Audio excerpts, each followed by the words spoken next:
Welcome to the second Crosby Awards, where we're going to take a look at my top 15 movies of 2023. I have not seen every movie that came out last year, but I did see a good plethora of them.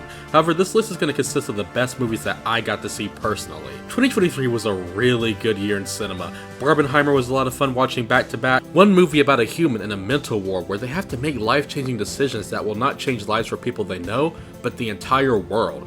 And you know, the other was Oppenheimer. Animation truly thrived this year. There were more unique styles. The Mario movie I saw 6 times. Don't ask me why. An Emma Stone movie came out and you know that's just an automatic classic. Superhero movies, ooh, oh my god.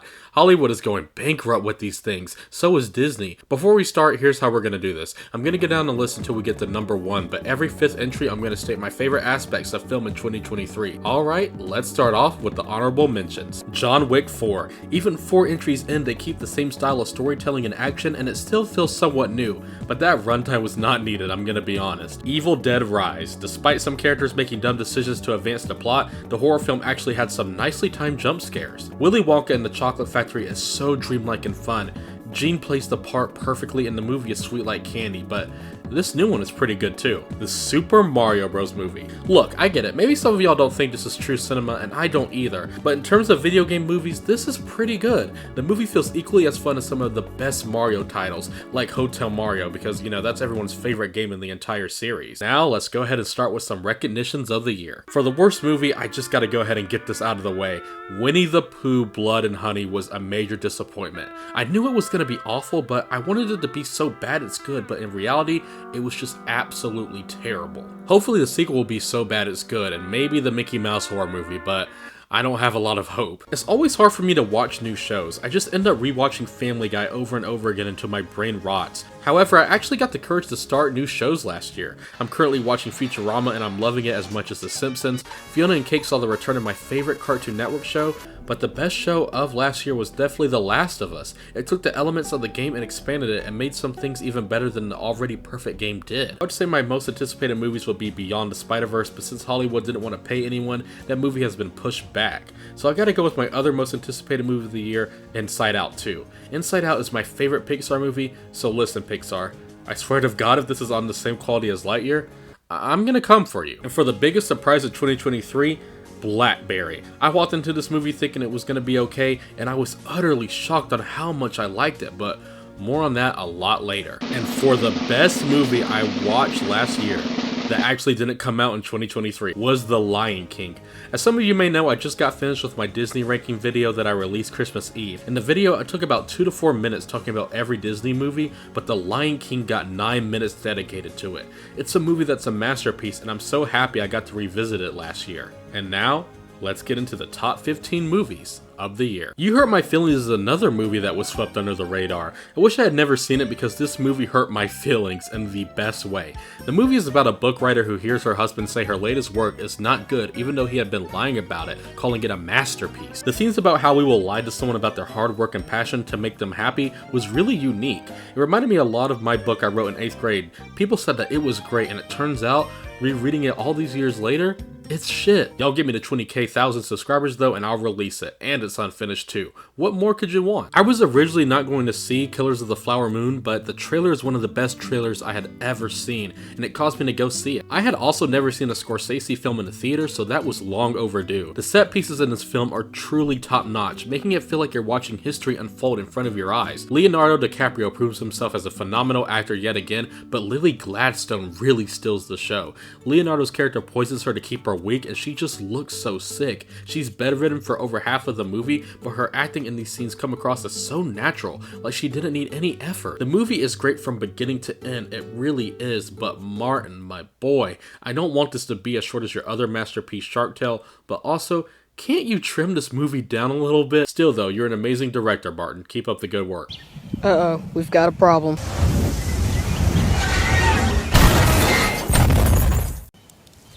Dodge! Teenage Mutant Ninja Turtles was a huge part of my childhood, and watching this movie again made me feel like that same kid, the same one who made those lame-ass Ninja Turtle videos. The animation has a really nice sketchy style. Every time the turtles talk, it feels so natural, and I think it's because Seth Rogen had them recorded in the same room.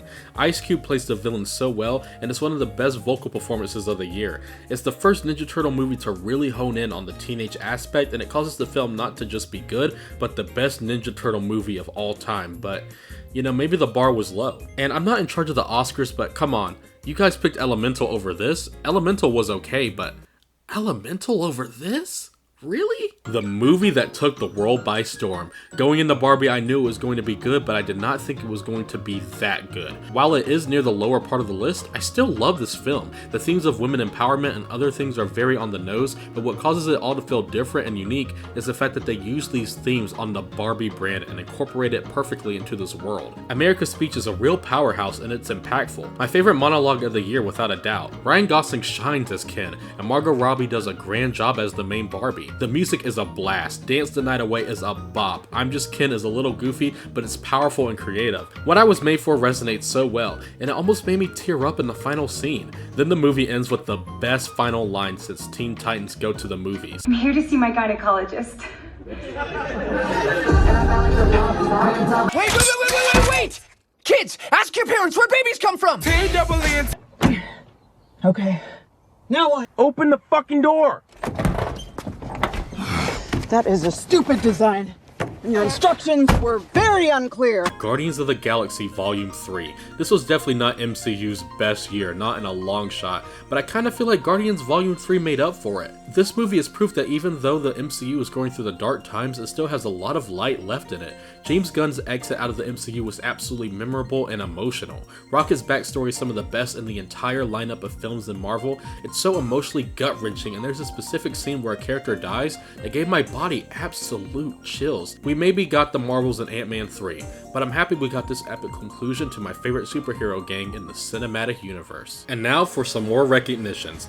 A lot of action scenes packed a true punch this year. The hallway scene in Guardians 3, the montage in TMNT, the entirety of John Wick 4, but the Spider-Verse Society chase scene is an action scene I've watched so many times. When I got this movie, there was a point where I rewatched it twice every day. It's that good. My favorite villains in cinema are the ones that you absolutely love to hate. The High Evolutionary easily takes the crown as the best villain of the year. Abusing animals, like automatically you gotta hate this guy, but the performance is what truly sells it. Every time he's on screen you loathe this character, but you just can't wait to see more of him. I've never heard a single Billie Eilish song, but What Was I Made For is a delicate beauty of a song.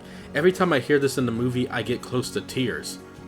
But I'm Just Ken is a masterpiece, oh my god. Ryan Gosling knocks it out of the park and the choreography is a lot of fun. Guardians of the Galaxy 3. Duh, what else would win Best Visuals? But I also want to shed some light on Godzilla Minus One. There were only 35 animators on this movie, and I'm just gonna be honest, not every shot is a masterpiece, but the hard work and dedication takes the film a long way. It looks impressive for sure just for that small team, but more about that movie later. And without a doubt, the most underrated movie of the year is Blackberry. A movie about the forgotten phone was so intriguing from beginning to end, but I will talk about that much later. Alright, let's continue the list. Horror movies are so frustrating to watch, it can be so repetitive with its jump scares. It's no fun when you're watching a horror movie and it's so predictable with its filmmaking and scares, and you're just sitting there calling all the times it can make you jump.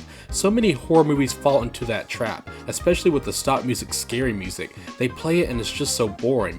But in terms of filmmaking, Talk to Me is one of the best horror movies in recent memory and the best horror film of 2023. I can't find my mommy. She went to that scary alley over there. Can you help me? Let me go ahead and pass this problem on to someone else. Nimona was one of the last things that Blue Sky worked on before handing it off to another company before it was shut down. It's very debatable on if this can even be counted as a Blue Sky film, but I'm going to count it anyways. Blue Sky didn't have the best films, they were certainly the underdog of the animation world. Peanuts was stellar though, and I thought that would be the last masterpiece from the studio, but then Nimona came out. The dynamic between Nimona and Ballister is fleshed out out to perfection, and the climax hit me in the feels, which wasn't something I expected from this movie. The animation style is really colorful, and I love the 2D inspiration being mixed into a 3D environment. Nimona starts off extremely annoying, but just like our main man Ballister, you start to warm up to her fast. Her chaotic evil nature is hilarious. This girl is a menace and it's absolutely entertaining. I don't think it will win, but I'm happy that it was nominated for Best Animated Film. But again, Elemental, what are you even doing here? I just want you to know one thing. I'm not a monster. Anatomy of a Fall is like a puzzle. When you go to open the box, there's nothing there. Now you must find out where all the pieces went. This is what watching Anatomy of a Fall is like. This is about a woman who is suspected of her husband's murder and their blind son faces a moral dilemma as the sole witness. The movie drops you off right at the beginning of where it all went down. You barely know anything about the characters other than Susan may have killed her husband. As the movie goes on and on, you learn more about the situation of the household. It is now up to you to decipher if you believe if she did it or not. This movie is like playing detective yourself, which causes it all to be enthralling the more the film goes on. Each little subtlety of facial expressions of the top-notch actors is like a puzzle piece that you yourself have to put together. Did she do it or did she not do it? The case feels like it's in your hand to determine the outcome. The more things are revealed throughout the runtime, the more complex things become. When you start siding with Susan, a bombshell will drop that will cause you to second guess yourself. This is definitely one of the best courtroom mysteries that I have seen in quite a while. In my entire 23 years of watching movies, I had never seen a single Godzilla until now. I want to watch more. Someone please tell me the best Godzilla movies to watch, because this is amazing. From what I've heard, Godzilla movies usually have fun action scenes with the giant lizard, but when it comes to the human aspect, it's very hit or miss. This movie's destructive action and character drama are both equally grand. I came into this movie wanting to watch Godzilla destroy things, knocking down buildings, burning flames into the atmosphere, but during it, I wanted him to stop going on a rampage because I fell in love with the human characters. The visual effects may be a blur in just a few areas, but it's almost always looking great. The 35 people who worked to bring this creature alive deserve so much praise. Godzilla Minus One may have been the first Godzilla film I ever watched, but I can for sure say this was a perfect first impression. It's a Wonderful Life, Elf, A Christmas Story, Rudolph, Die Hard. These are said to be some of the best Christmas movies of all time by many people. And How the Grinch Stole Christmas, because some of you actually like that movie. We can now put the holdovers in that list of best Christmas movies of all time. A cranky instructor at a New England prep school remains on campus during Christmas break to babysit a handful of students with nowhere to go. He soon forms an unlikely bond with a brainy but damaged troublemaker and with the school's head cook, a woman who just lost a son in the Vietnam War. This is one of the most simplest stories, but sometimes the most simplest plots can branch out into the most interesting elements of films. Each of these characters have the most perfect balance of fleshing out. You think the student is a troublemaker for no reason, but you find out more about his home life and how it's affected him. The cook is no nonsense, but that's to put up a front because she lost someone dear to her. Then you got Paul Giamatti as the professor in a brilliant performance. Everything he says sounds like he's reading off of a dictionary. He'll be like, "Ah, your face is so sunburnt, I thought you were Icarus flying too close to the sun." It's charming and memorable. I can't fail this class. Don't sell yourself short, Mr. Coates. I truly believe that you can. And now for the final recognitions.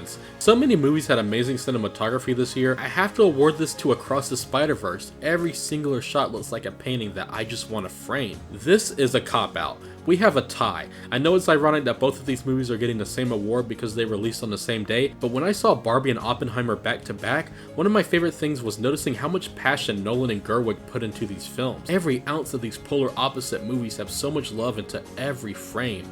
The way these movies are directed are immaculate. Oppenheimer's ending gave me so many chills at the very end. As the credits rolled, I was left speechless on how the film ended. I was still in my seat 1 minute later as the credits rolled. But Spider-Verse's ending left me in my seat for 6 minutes, so yeah. Emma Stone, baby, let's go! Y'all know I love Emma Stone. Poor thing, sweet baby! I'm giving the best actor to Cillian Murphy, and I'm so sorry that in my Oppenheimer review I said Cillian Murphy. Close-up of Cillian Murphy's face as he slowly shakes from fear. Cillian Murphy absolutely stole the show this year with his performance as Oppenheimer. I wasn't alive during this difficult time in America, but it definitely felt like I knew Oppenheimer while watching this. Whenever he's calm, teaching, upset, or on edge, Murphy encaptures this role so much in every frame he is in. Truly one of the best actors of our time. Alright, Top 5 movies, here we go. Oppenheimer is not just depressing, it's scary because of the element of human fear. Christopher Nolan may not have crafted a masterpiece with Tenet, but he came back and blew me away like a bomb with this. The filmmaking here is astonishing. The soundtrack in the background, the camera work, the sound design, basically Nolan got every element of filmmaking and perfected it in this movie. The big attraction here is when the nuke goes off. It doesn't happen until almost the end of the second act. However, the build up to that is filled with people talking about science, Oppenheimer's character development, more science, more calculations, and the aftermath of the bomb. But it's all engaging stuff because of the flawless directing, and so when the bomb finally goes off, it's worth every penny. The movie's sense of dread shines here. We all know the story of how the Hiroshima bomb went. The death of so many people who were innocent. While it never shows the effects of what happened, the sense of dread is still here and definitely present. The movie is a true human horror, and it's portrayed in a way that will cause you to walk out feeling bad, awful for this catastrophe of history.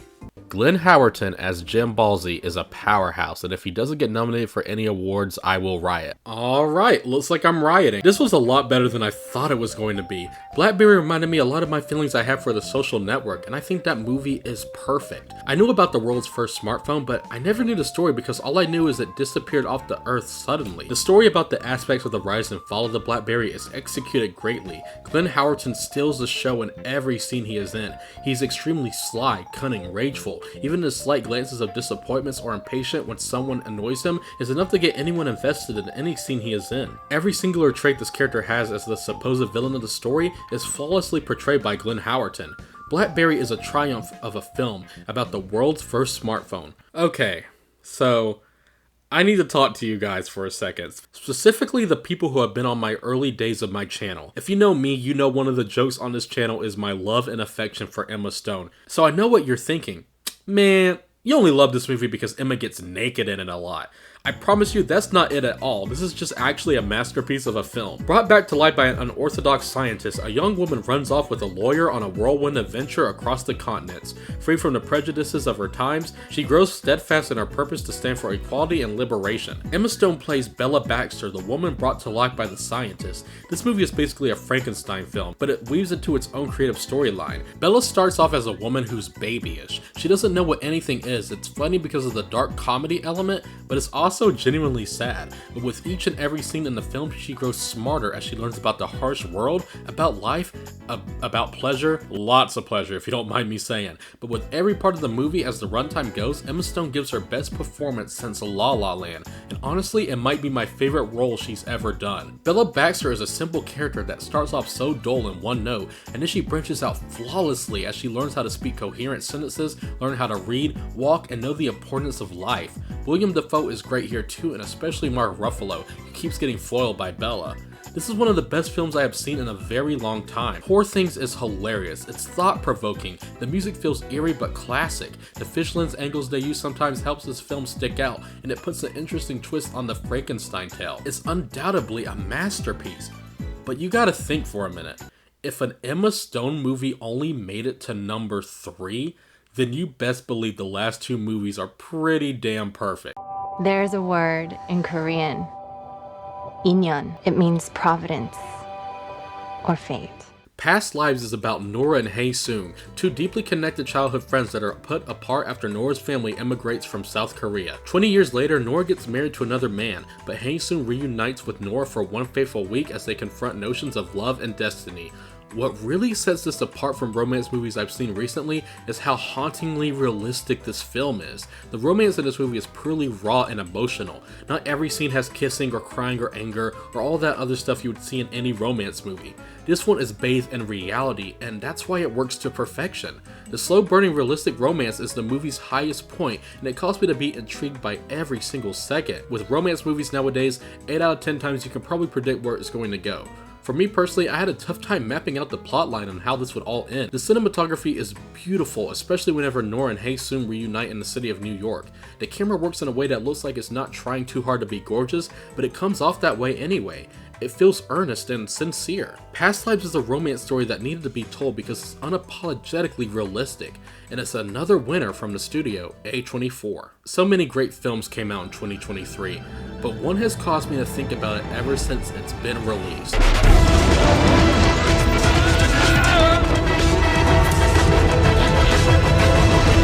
Across the Spider-Verse is a landmark in cinema. You gotta remember what Del Toro said in 2023 when he accepted his award for Pinocchio.